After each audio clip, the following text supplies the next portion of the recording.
యేసుక్రీస్తు నామంలో మీ అందరికీ వందనాలు. అందరం కలిసి చిన్న ప్రార్థన చేసుకుందాం. మహాపరిశుద్ధుడా, మహాగణుడా, సర్వశక్తిమంతుడా, నీకే వందనాలు, నీకే స్తోత్రాలు చెల్లించుకుంటున్నాం తండ్రి. ఇచ్చిన ఈ సమయాన్ని బట్టి మీకు వందనాలేసయ్యా. ప్రభువా, లోకంలో ఎంతోమందికి ఈ అనుభవం లేదు తండ్రి. నీ సన్నిధిలో మమ్మల్ని ఉంచి ప్రభువా, నీ సత్యాలని, నీ మార్గాలను మాకు చూపిస్తున్నందుకు మీకు వందనాలేసయ్యా. అలాగే నాయన, ఇప్పుడు మేము వాక్యం ధ్యానించుచుండగా మీరు మాతో మాట్లాడాలని వేడుకుంటున్నాం తండ్రి. సత్యాన్ని తెలియాలని వేడుకుంటున్నాం తండ్రి. మీ ఆత్మచేత నన్ను నడిపించండి నాయన. నీ సేవకుని మరుగుపరిచి ప్రభువా, మీరే మాట్లాడాలని వేడుకుంటున్నాం తండ్రి. లోతైన సత్యాలు, లోతైన మర్మాలు వాక్యంలో నుంచి మాకు తెలియపరచండి నాయన. అక్షరం వెనక పరమార్థాన్ని మాకు తెలియపరచాలని వేడుకుంటూ యేసుక్రీస్తు నామంలో అడిగి వేడుకుంటున్నాం పరమ తండ్రి. Amen, amen. ఇప్పుడు మనం ఈ లోకంలో చూసుకుంటా ఉంటే చాలామంది సేవకులు, చాలామంది విశ్వాసులు ఎలా ఉన్నారంటే బైబిల్ గురించి బాగా తెలుసు, కానీ బైబిల్లోనిది వారికి తెలియదండి. వాక్యాన్ని ఉన్నది ఉన్నట్లుగా ప్రకటించాలి. వాక్యాన్ని గురించి పండితుల అభిప్రాయాలు కాదు, మీ సొంత అభిప్రాయాలు కాదు, నా సొంత అభిప్రాయాలు కాదు, కానీ మనం వాక్యాన్ని బోధించాలి. దేవుడు చెప్పింది మనకు ముఖ్యం, కానీ వారు వీరు ఏం చెప్తారు అనేది కాదు. కొందరు బైబిల్లో నుండి ఏదో ఒక వచనం తీసుకుని దాన్ని ఏం చేస్తూ ఉంటారంటే సొంత అభిప్రాయాలుగా దాన్ని పొదిగి ప్రసంగాలు చేస్తూ ఉంటారు. అవి విశ్వాసుల హృదయాల్లోకి వెళ్ళవండి. మనం ఎన్ని చెప్పినా సరే మన సొంత మాటలు విశ్వాసుల హృదయంలోకి మట్టికి వెళ్ళవు. ఏదైతే సొంత మాటలు మనం చెప్తూ ఉంటామో దాని అన్నిటికీ మనం ఒక రోజున లెక్కప్ప చెప్పాల్సిన అవసరం ఉంది. ఈ విశ్వాసులేమో పాపం అమాయకంగా దేవుడు గొప్పవాడు, దైవ సేవకులు మంచివారు, సంఘం మంచిది అని వస్తే వాళ్ళ హృదయాల్లో నువ్వేం చేస్తూ ఉంటావు? అబద్ధ బోధ, సొంత అభిప్రాయాలు నాటుతున్నావే. నీలో ఉన్న పనికిమాలిన బోధను అనే తీగను నువ్వు తీసివేయకపోతే ఫలించవు. శాపాన్ని కొన్ని తెచ్చుకుంటా ఉంటాము. కాబట్టి విశ్వాసులు ఎంతో అమాయకులండి. మనం ఏది చెప్తే అది నమ్ముతారు. దేవుని మాటగా వాళ్ళు ఆలకిస్తూ ఉంటారు. కాబట్టి మనం దేవుని మాటనే చెప్పాలండి వాళ్ళకి. మనం ఏదైతే చెప్తామో వాళ్ళ హృదయాల్లో అవి నాటుకుపోతూ ఉంటాయి. కాబట్టి దేవుని వైపు నడిచే మార్గాలను మనం బోధిస్తూ ఉండాలి. ఎవరైతే సంఘ కాపరులుగా ఉంటున్నారో వారు ఏం చేయాలంటే వాక్యాన్ని మనం ప్రకటించాలండి. వాళ్ళేదో చెప్పారు, వీళ్ళేదో చెప్పారు, వాళ్ళ మార్గాలు నడుచుకోవాలి, వీళ్ళ మార్గాలు నడుచుకోవాలని కాదు, కానీ దేవుని మార్గం ఏదైతే ఉందో మనం దేవుని వాక్యాన్ని ప్రకటిస్తూ ఉండాలి. ప్రస్తుత బోధలు ఎలా ఉన్నాయంటే చాలా కఠినంగా ఉంటున్నాయి. స్త్రీలు బోధించకూడదనే దాని మీద ఎక్కువ ఘర్షణ జరుగుతూ ఉంది. స్త్రీలు బోధించకూడదని చెప్పి చాలా మంది అంటూ ఉంటారు. దానికి కారణం ఏంటంటే అపోస్తుడైన పౌలు గారు 1 కొరింథీయులకు రాసిన పత్రిక 14వ అధ్యాయం 34వ వచనం అండి. ఒకసారి, స్త్రీలు సంఘములో మౌనముగా ఉండవలెను, వారు లోబడి ఉండవలసినదే గాని మాటలాడుటకు వారికి సెలవు లేదని చెప్పి ఇక్కడ కొరింథీ సంఘానికి అపోస్తులుడైన పౌలు గారు రాస్తా ఉన్నారండి. మరొకటి తిమోతి 1 పత్రిక 2వ అధ్యాయం 11-12. స్త్రీలు మౌనముగా ఉండి సంపూర్ణ విధేయతతో నేర్చుకొనవలెను. స్త్రీలు మౌనముగా ఉండవలసినదే గాని ఉపదేశించుటకైనను పురుషుని మీద అధికారము చేయుటకైనను ఆమెకు సెలవీయను అని అపోస్తులుడైన పౌలు గారు చెప్తా ఉన్నారండి. ఆమెకు సెలవీయనని చెప్పి ఎవరు చెప్తా ఉన్నారు? ఇక్కడ మనం చూస్తూ ఉంటే లేఖనాల్లో అపోస్తులుడైన పౌలు గారు స్త్రీకి సెలవీయను అని చెప్తా ఉన్నారు. దేవుడు ఎక్కడ చెప్పలేదండి స్త్రీ సువార్త చేయకూడదు, స్త్రీ బోధించకూడదు అని చెప్పి మనకి ఎక్కడా చెప్పలేదు. అయితే ప్రస్తుత బోధలు ఎలా ఉన్నాయంటే బైబిల్ కొన్ని విషయాలు ఆ ప్రాంతాలకు చెందినవి, కొన్ని విషయాలు ప్రపంచం అంతటికి చెందినవి ఉంటాయి. కొన్ని మనం 3 భాగాలుగా చూద్దాం. యేసుక్రీస్తు వారి ఈ భూలోకానికి రాకముందు ఒకటి, యేసుక్రీస్తు వారి కాలం ఎప్పుడైతే యేసుక్రీస్తు వారు ఈ భూలోకానికి వచ్చారో అది ఒకటి, మూడవదిగా యేసుక్రీస్తు తర్వాత అంటే అపోస్తుల కాలం, అంటే యేసుక్రీస్తు మరణించి తిరిగి లేచాడు కదా, దాని తర్వాత జరిగిన కాలం. స్త్రీ బైబిల్ మొత్తంలో మౌనంగా ఉండమని చెప్పారా? మనకు ఒక ప్రశ్న. ఏ స్త్రీ అయితే మనం మాట్లాడకూడదు అంటున్నామో ఆ స్త్రీ బైబిల్ మొత్తంలో ఇంకా ఎక్కడ మాట్లాడకూడదని ఏమన్నా చెప్పారా? అయితే మనం చూసుకుంటామంటే పాత నిబంధనలో మిరియాము ప్రవక్తిని ఉంది, ఎంతో గొప్ప సేవ చేసింది. అలాగే దెబోరా ఉంది, ఇశ్రాయేల్ ప్రజలను 40 సంవత్సరాలు నాయకురాలుగా ఉంది. నాయకురాలుగా ఉందంటే నోరు మూసుకుని ఉందని కాదు కదండి అర్థం. నాయకురాలుగా ఉందంటే బోధ చేసింది, ఉపచారాలు చేసింది. ఆమె ఎంతో ఇశ్రాయేల్ ప్రజల్ని ముందుకు నడిపించింది. సువార్తల కాలంలో యేసు ప్రభు మరణించి తిరిగి లేచాడనే సువార్త మొట్టమొదటిసారిగా యేసు ప్రభు తిరిగి లేచాడని ఎవరికి చెప్పారు? మొట్టమొదటిగా చెప్పింది ఒక స్త్రీ అండి. ఆ స్త్రీ వెళ్ళి పేతురు యోహానికి చెప్పడం జరిగింది, అవునా కదా?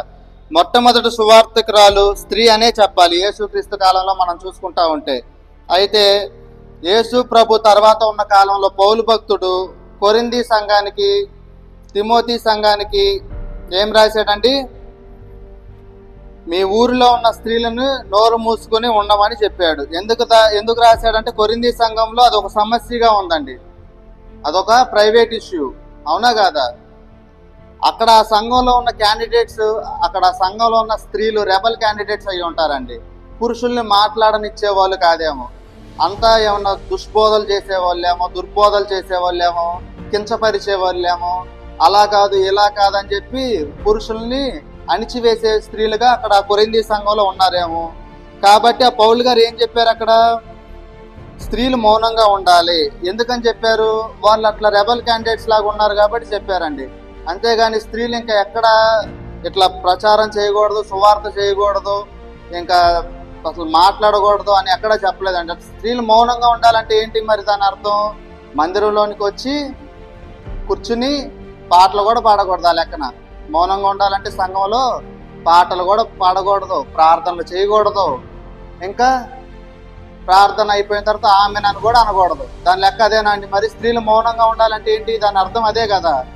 స్త్రీలు మందిరంలోనికి వచ్చి ఇంకేం మాట్లాడకూడదు, ఏమీ చేయకూడదు, ప్రార్థన చేయకూడదు, వచ్చి వాక్యం విని కానుకిచ్చి వెళ్ళిపోవాలి, అంతేనండి దీని అర్థం.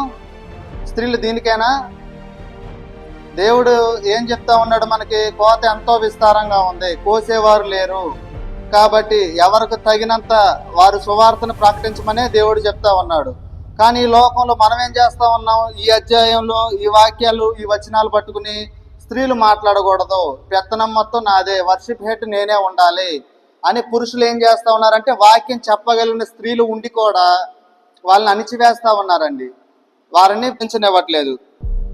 ఇప్పుడు మనం చూస్తున్న కొన్ని సంఘాలు ఉన్నాయి, బ్రదర్స్ సంఘం అని చెప్పి ఇంకా మరికొన్ని సంఘాలు ఉన్నాయి. వారి బోధ ఏంటంటే స్త్రీలు మౌనంగా ఉండాలి. కానీ అదే సంఘంలో దేవుని ఆత్మ చేత నింపబడిన స్త్రీ వాక్యం బోధించి దేవుని వైపు, రక్షణ వైపు తిప్పగలిగే స్త్రీ దేవుని చిత్తం నెరవేర్చి సంఘంలో ఉంటే ఆ సంఘ నియమాల ప్రకారం విభేదాలు, కలహాలు రేపకుండా, గొడవలు పెట్టుకోకుండా మౌనంగా బయటకు వచ్చి దేవుని సేవ చేయటం ఎంతో మంచిదండి.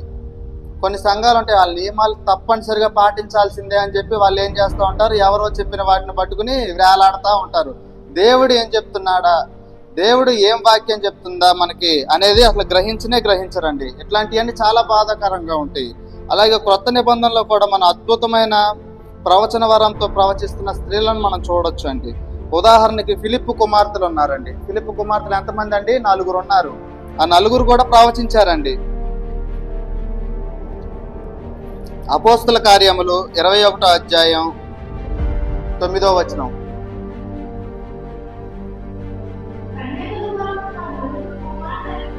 కన్యకులుగా ఉన్న 4 కుమార్తెలు ఏంటంటే వాళ్ళు ప్రవచించేవారంట. కన్యకులుగా ఉన్న 4 కుమార్తెలు ఎవరు? ఫిలిప్పు కుమార్తెలు. వారు ఏం చేస్తా ఉన్నారు? ప్రవచించేవారంటండి. ప్రవచించేవారంటే ఎక్కడ ప్రవచించుంటారంటారు? 4 గోడల మధ్యలో తలుపులు మూసుకుని ప్రవచించుంటారా? చెప్పండి. 4 గోడల మధ్యలో తలుపులు మూసుకుని వాళ్ళు ప్రవచించుంటారా? ప్రవచించటం అంటే ఏంటి? ఒక సమూహంగా ఉన్న జనాలకి దేవుని వాక్యాన్ని మనం అందించటం. అది 4 గోడల మధ్యలో జరిగిద్దా అండి? 4 గోడల మధ్యలో జరగదు. కాబట్టి ఇక్కడ ఈ 4 కుమార్తెలు ఎలా ప్రవచించారంటారు? మరి సంఘంలోనే ప్రవచించుంటారండి, లేదంటే సువార్తల ద్వారా ప్రవచించుంటారండి. అట్లాగే అదే అపోస్తులుడైన పౌలు గారు ప్రవచించే స్త్రీ, ప్రార్థించే స్త్రీ ఎలా ఉండాలో కూడా మనకు చెప్పారండి. ఈ అధ్యాయాలు, ఈ వచనాలు మనకు కనపడవు. ఎందుకంటే పెత్తనం నాదే ఉండాలి, నేనే హై పొజిషన్ లో ఉండాలి, నాకన్నా ఎవరన్నా బాగా వాక్యం చెప్తే నేను ఓర్చుకోలేను, కాబట్టి స్త్రీలు చెప్పకూడదు. మనకు అనుకూలంగా తీసుకుంటామండి వచనాలు. అదేమనంటే ఆ సందర్భానుసారాలు వేరే అంటాం, ఆ సందర్భానుసారాలు వేరే ఇది అంటాం. కానీ ఇక్కడ అదే అపోస్తులైన పౌలు గారు ప్రార్థించవచ్చు అని చెప్పారండి. మళ్ళీ 1 కొరింథీయులకు రాసిన పత్రిక 11వ అధ్యాయం 13వ వచనం.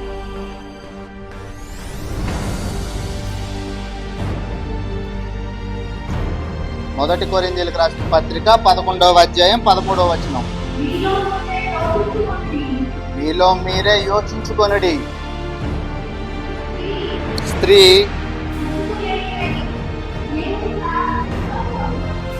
ముసుగు వేయకుండా దేవుని ప్రార్థించడం తగునా అని చెప్పి అపోస్తులైన పౌలు గారు ఏం చెప్తా ఉన్నారు? ముసుగు వేసుకుని ప్రార్థించవచ్చు అని చెప్తా ఉన్నారు. ఒకటి, స్త్రీ ఏం చేయాలంటే ముసుగు వేసుకోవాలండి.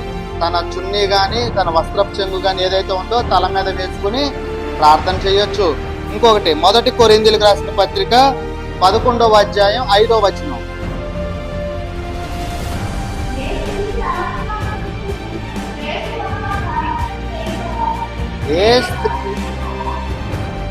ఏ స్త్రీ తన తల మీద ముసుగు వేయకొనక ప్రార్థించునో లేక ప్రవచించునో ఆ స్త్రీ తన తలను అవమానపరచును. ఏంటంటే ఇక్కడ అపోస్తులుడైన పౌలు గారు ఏం చెప్తా ఉన్నారు? ప్రార్థన చేసేటప్పుడు, బోధించేటప్పుడు, లేదంటే ప్రవచించేటప్పుడు స్త్రీ ఎలా ఉండాలి, ఏం చెయ్యాలని చెప్తా ఉన్నారు. ఎలా ఉండాలంట? తల మీద ముసుగు వేసుకుని ప్రార్థించవచ్చు, తలగ మీద ముసుగు వేసుకుని ప్రవచించవచ్చు. మరి ఇక్కడ సంఘంలో లేదు కదండి అని చెప్తా అడుగుతా ఉంటారు కొంతమంది. మరి సంఘంలో లేకపోతే ఇంట్లో కూర్చొని తల మీద ముసుగు వేసుకుని ప్రవచించుకుంటారండి గోడలకి. కాబట్టి ఎక్కడైతే దేవుని పిల్లలు, విశ్వాసులు సమూహంగా ఉంటారో అది సంఘమైనా అయి ఉండవచ్చు, లేదంటే ఏదైనా కృతజ్ఞత కూడికలైనా అయి ఉండవచ్చు, లేదంటే ఏదైనా సువార్త సభలైనా అయి ఉండవచ్చు. ఎక్కడైనా సరే స్త్రీ ఏం చేయాలంట? తల మీద ముసుగు వేసుకుని దేవుని సువార్తను ప్రకటించవచ్చు అని అదే అపోస్తులుడైన పౌలు గారు మనకు చెప్తా ఉన్నారండి. దేవుని కాలంలో కూడా ఆయన మినిస్ట్రీకి, అంటే దేవుని మినిస్ట్రీకి ఆర్థిక సహాయం చేసిన స్త్రీలను కూడా మనం చూస్తూ ఉంటామండి.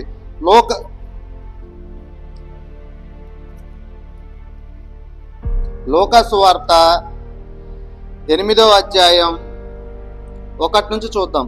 వెంటనే ఆయన దేవుని రాజ్య సువార్తను తెలుపుచు ప్రకటించుచు ప్రతి పట్టణములోను ప్రతి గ్రామములోను సంచారము చేయుచుండగా 12 మంది శిష్యులను, అపవిత్రాత్మలను, వ్యాధులను పోగొట్టబడిన కొందరు స్త్రీలను, అనగా 7 దెయ్యములు వదిలిపోయిన మగ్దలేని అనబడే మరియయు, హేరోది యొక్క గృహ నిర్వాహకుడగు కూజా భార్యయగు యెహన్నయు, సూసన్నయు ఆయనతో కూడా ఉండిరి. ఇక్కడ ఏంటంటే శిష్యులే కాకుండా ఇక్కడ ఏమన్నా స్త్రీలు కూడా ఉన్నారండి. ఇక్కడ ఏం చెప్తా ఉన్నాడు దేవుడు? ఇక్కడ స్త్రీలు ఉన్నాడు, శిష్యులు ఉన్నారు, ఇంకేం చెప్తున్నాడు? ఈ వీరును ఇతరు అనేకులను తమకు కలిగిన ఆస్తితో వారికి ఉపచారము చేయుచూ వచ్చిరి. వారికి ఉన్న ఆస్తిలో ఆర్థిక సహాయం చేస్తా ఉన్నారండి. స్త్రీలు కూడా ఉన్నారండి. ఇక్కడ ఓన్లీ పురుషులని మనం చూడట్లే, ఇక్కడ ఏముంది? స్త్రీలు అని కూడా మనం చూస్తా ఉన్నాం. అలాగే ఇంకా స్త్రీల యొక్క పాత్రలు మనం చూస్తే అకూలా, ప్రిస్సిల్లా ఉన్నారండి.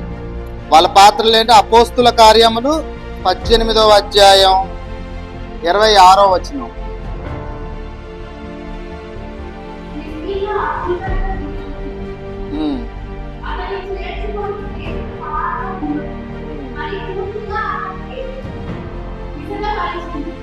ఏం చేశారంటే ఇక్కడ బోధించారంట. అకూలా బోధించింది, ప్రిస్సిల్లా బోధించిందండి. దేవుని సువార్తను వీళ్ళిద్దరూ కలిసి బోధించారండి. భార్యాభర్తలు ఇద్దరు ఏం చేశారు? దేవుని సువార్తను బోధించారండి. అలాగే సంఘ పరిచారకురాలు అయిన ఫీబే గురించి కూడా మనం చూస్తూ ఉంటామండి. రోమాపత్రిక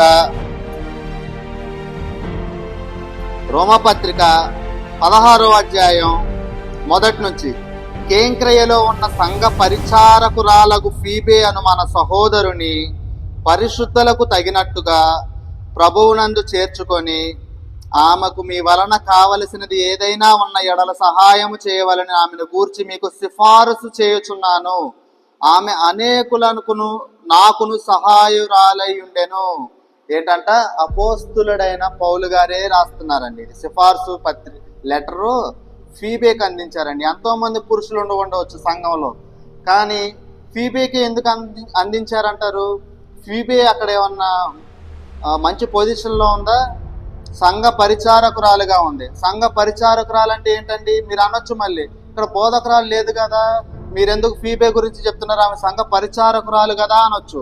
సంఘ పరిచారకురాలు అంటే ఇక్కడ సంఘంలో తడిగొట్టేయటం, కుర్చీలు వేయటం, ఇవేనా సంఘ పరిచారకురాలంటే అని మీరు అనొచ్చు. కానీ ఆమెకి ఎందుకు ఇచ్చాడంటే పౌలు గారు, మనం ఆలోచించాలి. అట్లాగే 3వ వచనంలో చూసుకుంటే, క్రీస్తు యేసునందు నా జత పనివారైన ప్రిస్కిల్లనుకును ఆకులాకును నా వందనములు చెప్పుడి. క్రీస్తు యేసునందు నా జత పనివారైన అంటున్నాడండి. ఇక్కడ అపోస్తులుడైన పౌలు గారు ఏమంటున్నారు? నా జత పనివారైన అంటే నాతో పాటు పనిచేసేవారైన ప్రిస్కిల్లకును అకులకును నా వందనములు చెప్పుడి. ముందు ప్రిస్కిల్లకును అని చెప్పాడండి. ప్రిస్కిల్లా అంటే స్త్రీ. ఆ స్త్రీకి ముందు ప్రాధాన్యత ఇచ్చాడండి. ఇక్కడ అకులాకును నా వందనములు చెప్పుడి అని చెప్తా ఉన్నాడు. వారు నా ప్రాణము కొరకు తమ ప్రాణములను ఇచ్చుటకైనను తెగించిరి. వాళ్ళు ఎలాంటి సేవ చేశారండి? ఎలాంటి బోధ చేశారండి? ఎలాంటివి చేశారో మనకి ఇక్కడ అర్థమవుతుంది. క్రీస్తు యేసునందు నా జత పని వారైన ప్రిస్కిల్లకును అకులాకును నా వందనములు చెప్పుడి. వారు నా ప్రాణమునకు తమ ప్రాణములు ఇచ్చుటకైనను తెగించిరి. మరియు వారి ఇంట ఉన్న సంఘమునకును వందనములు చెప్పుడి. ఏంటంటే వారి ఇంటను ఉన్న సంఘములకు, అంటే అకుల్లా ప్రిస్కుల్లాకి సంఘం ఉందండి, ఆ సంఘానికి కూడా వందనాలు చెప్పమని చెప్తా ఉన్నాడు. నేను మాత్రము కాదు, అన్య జనులోని సంఘముల వారందరూ వీరికి కృతజ్ఞతలై ఉన్నారు. ఇంకా వేరే వేరే సంఘాల్లో వాళ్ళు కూడా అకుల్లాకి ప్రిస్కిల్లాకి వారి సంఘానికి కృతజ్ఞతలై ఉన్నారంటండి. అంటే వాళ్ళు అంత పరిచారం చేశారు, అంత బోధ చేశారు, అంత సహాయకులుగా ఉన్నారు. ఎవరికి? అపోస్తులుడైన పౌలు గారికి. వాళ్ళలో స్త్రీ లేదంటారా అండి? ఆ స్త్రీ బోధించుండదా అండి? ఆ స్త్రీ ప్రవచించుండదా అండి? అలాగే ప్రీచర్స్ ఉన్నారండి మన బైబిల్లో, సమూహంగా వస్తారని ప్రవచనంగా రాసి ఉంది, మనకు కనపడతా ఉంది. కీర్తనలు తీస్తూ ఉంటే, కీర్తనలు 68వ అధ్యాయం 11వ వచనం, ప్రభువు మనకి సెలవిచ్చుచున్నాడు,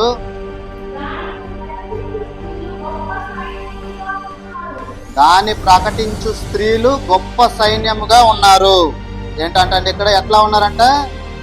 దేవుని సువార్తను ప్రకటించే స్త్రీలు ఎలా ఉన్నారండి? 68వ అధ్యాయం 11వ వచనం, ప్రభు మాట సెలవిచ్చుచున్నాడు. ఆ మాటను సెలవిచ్చుతున్న దాన్ని, ఆ మాట ఏదైతే దేవుడు సెలవిచ్చాడో దాన్ని ప్రకటించేది ఎవరంటే ఇక్కడ స్త్రీలు.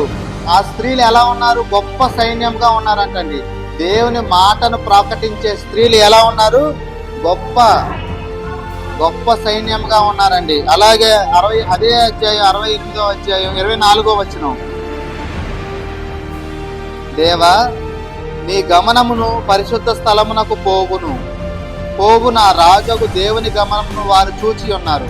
అలాగే చుట్టూను కన్యకులు తంబురలు వాయించుచుండగా కీర్తనలు పాడువారు ముందర నడిచిరి, తంతి వాయిద్యములు వాయించువారు వెనక వచ్చేది. ఇంతాడేం చూసామంటే 11వ వచనంలో దేవుని మాట ఏదైతే సెలవిస్తాడో దాన్ని ప్రకటించేది ఎవరంటే గొప్ప సైన్యముగా ఉన్న స్త్రీలు. అలాగే ఇక్కడ మనం ఇప్పుడు ప్రజెంట్ చూసుకుంటా ఉంటే స్త్రీలు ఈ లోకంలో చాలా గొప్ప సేవ చేస్తూ ఉన్నారండి. చాలా సంఘాలని స్త్రీలే నడిపిస్తూ ఉన్నారు. చాలా సంఘాల్లో స్త్రీలు అద్భుతమైన బోధ చేస్తూ ఉన్నారు. చాలా సంఘాల్లో స్త్రీలు దేవుని వైపు నడిపిస్తూ ఉన్నారు. దేవుని వైపు విశ్వాసులను నడిపించి పాపాల నుండి వాళ్ళని వాక్యం ద్వారా బయటపరిచి వాళ్ళని ఏం చేస్తూ ఉన్నారు? దేవుళ్ళలోకి బలంగా నడిపిస్తూ ఉన్నారండి. అలాంటి స్త్రీలు ఎంతో గొప్ప సేవ చేస్తూ ఉన్నారు. సువార్త సభల్లో చాలా మంది స్త్రీలను చూస్తూ ఉంటాం. అద్భుతమైన బోధ చేస్తారు. దేవుని సత్యాలను, దేవుని మర్మాలను ఆ స్త్రీలు ఎంతో అద్భుతంగా మనకు బోధ వినిపిస్తూ ఉంటారండి. అలాగే ఇక్కడ రెండోదిగా చూసుకుంటే 68వ అధ్యాయం 24వ వచనంలో, చుట్టూను కన్యకులు తంబురులు వాయించుచుండగా కీర్తనలు పాడువారు ముందు నడిచిరి, తంతి వాద్యములు వాయించువారు వెనక వచ్చేదరు, సమాజములలో దేవుని స్తుతించుడి. ఈ స్త్రీలు సంఘముల్లోనే కాకుండా ఇక్కడ ఏంటి, సువార్త సభల్లో ఇంకా చాలా చోట్ల ఏం చేస్తా ఉన్నారు, వర్షిప్ కూడా లీడ్ చేస్తా ఉన్నారండి. వర్షిప్ లీడ్ చేయటం అంటే ఏంటి, కీర్తనలు పాడుతున్నారు, వాయిద్యాలు వాయిస్తా ఉన్నారు, దేవుణ్ణి మహిమపరుస్తా ఉన్నారండి ఈ స్త్రీలు. కాబట్టి మన స్త్రీలని తక్కువ చూపుగా చూడకూడదు. మనకెందుకు స్త్రీలు బోధించకూడదని ఈ మాట వస్తా ఉందంటే, అప్పుడు ఆ కొరింథీ సంఘానికి అక్కడ ఉన్న క్యాండిడేట్స్ ఎవరైతే ఉన్నారో, అక్కడ ఉన్న స్త్రీలు ఎవరైతే ఉన్నారో వారిని బట్టి పౌలు గారు చెప్పారండి. అట్లాగే నేను సెలవీయను అని చెప్పి తిమోతి గారికి కూడా అక్కడ రాసి పంపించారండి లేఖలాగా. అంతేగాని స్త్రీలను దేవుడు ఎక్కడ ప్రవచించకూడదు, దేవుడు ఎక్కడ స్త్రీలు సువార్త చెప్పకూడదని మనకు బైబిల్లో ఎక్కడా లేదండి. అలాగే ఇక్కడ స్త్రీలు చూసుకుంటే అద్భుతంగా దేవుని పరిచర్యన చేశారండి. ఇక్కడ స్త్రీలు చూసుకుంటే అద్భుతంగా వర్షిప్ లీడ్ చేశారండి. దేవుని ఆరాధన కూడా నడిపించారండి. ప్రపంచానికి మొట్టమొదట సువార్తను ప్రకటించింది ఎవరండి? పేతురు, యోహానా. వీళ్ళిద్దరికి కూడా సువార్తను ప్రకటించింది ఎవరో తెలుసా అండి? మరియా, మగ్దలేని మరియా అండి. యేసుక్రీస్తు చనిపోయిన తర్వాత సమాధి దగ్గరికి వెళ్ళి, యేసుక్రీస్తు మన కోసం తిరిగి లేచాడు, మన పాపంల కొరకై తిరిగి లేచాడని చెప్పిన మొట్టమొదటి సువార్తికురాలు ఎవరండి ప్రపంచంకి? మగ్దలేని మరియా. కాబట్టి మనం స్త్రీని తక్కువ అంచనా వేయకూడదండి. కాకపోతే ఈ స్త్రీలు ఎలా ఉండాలంటే, బోధించగలిగిన వారు ఉన్నప్పుడు సువార్త చెప్పటానికి వెనకడుగు వేయకుండా ఉండాలండి. దేవుని సువార్తను ముందుకు తీసుకు వెళ్ళేవారిలాగా ఉండాలండి మనం. అంతేగా అని చెప్పి స్త్రీలు బోధించకూడదు, స్త్రీలు మౌనంగా ఉండాలి అని ఎందుకు అనాల్సి వస్తుందంటే, ఇప్పుడున్న ప్రజెంట్ సంఘాల్లో నాయకులు ఎందుకు అంటున్నారు చెప్పనా అండి? ఈ స్త్రీలు ఏదైతే ఉన్నది ఉన్నట్టు చెప్తున్నారో, ఈ స్త్రీలు ఏదైతే ఉన్న వాక్యాన్ని ఉన్నట్టు హెచ్చరింపు బోధలు చేస్తా ఉన్నారో, దేవుడు సంఘాన్ని ఎలా పోల్చాడంటే, ఫస్ట్ దేవుడు సంఘాన్ని వధువు సంఘంగా పోల్చాడండి. అంటే సంఘంలో ఉన్న పురుషుడు, స్త్రీ, అధికారులు, పరిచారకులు, వర్షిప్ లీడ్ చేసే వాళ్ళు అందరూ వధువు సంఘంతో పోల్చాడండి దేవుడు. మనల్ని అసలు దేవుడు ఏం చేయడానికి భూలోకానికి పంపించాడంటారు చెప్పండి? కోత విస్తారముగా ఉంది కానీ కోసేవారు కొద్ది మందే ఉన్నారు, కాబట్టి పురుషులు కోయండి అని చెప్పాడా? అట్లా ఏం చెప్పలేదండి. నిన్ను నన్ను పంపించింది ఇక్కడికి దేనికి? దేవుడు ఈ భూలోకానికి నిన్ను నన్ను ఇక్కడికి పంపించింది ఎందుకండి? ఒక వర్షిప్, ఒక ఆరాధన, దేవుని మహిమపరచాలి, అన్యజనులు దేవుళ్ళలోకి లాగాలి, తీసుకురావాలని చెప్పి దేవుడు ఏం చేశాడు? మనల్ని ఈ భూలోకాన్ని పంపించాడు. మనం ఏం చేస్తా ఉన్నాం? ఆ ఒక్క వచనాన్ని, ఆ అధ్యాయాన్ని పట్టుకుని స్త్రీలు బోధించకూడదు, వారు మాట్లాడకూడదని మనం చేస్తా ఉన్నాం. కాకపోతే సంఘంలో నెమ్మది లేకుండా పోతా ఉందండి వీటి వల్ల.